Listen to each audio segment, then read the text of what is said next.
என்னோட லைஃப் வந்து பாத்திரம் கழுவுறது, அது துணி துவைக்கிறது, குழந்தைங்க இந்த மாதிரி என்னோட முடிஞ்சு போயிடுன்னு நினச்சோம். அப்புறம் வந்துட்டு இப்போ 12th இதில் மார்க் வந்துருந்துச்சு. அப்போ என்னோட பையன் நான் படிக்கல, என் பையனை வந்து நான் பெருசாக்கணும்னு நான் நினச்சேன்.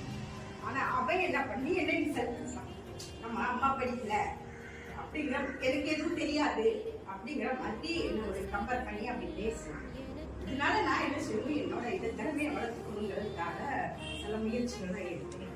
உடம்பு ஒத்துக்கிறேன், மறுபடியும் நானும் என் கோர்சஸ் சேர்ந்து ஏதாவது ஒரு அச்சீவ் பண்ணணும் அப்படிங்கிறதுக்காக நிறைய இடத்துக்கு போகணும். மேம் சொல்றது மாதிரி பசங்களுக்கு அந்த இடம்லாம் படித்தவங்களுக்கு எல்லாம் பேர் கிடைக்கணும், ஏதாவது ஒன்று சாதிக்கணும். அதுக்காக தான் அந்த ப்ரொஃபஷனை சூஸ் பண்ணோம்.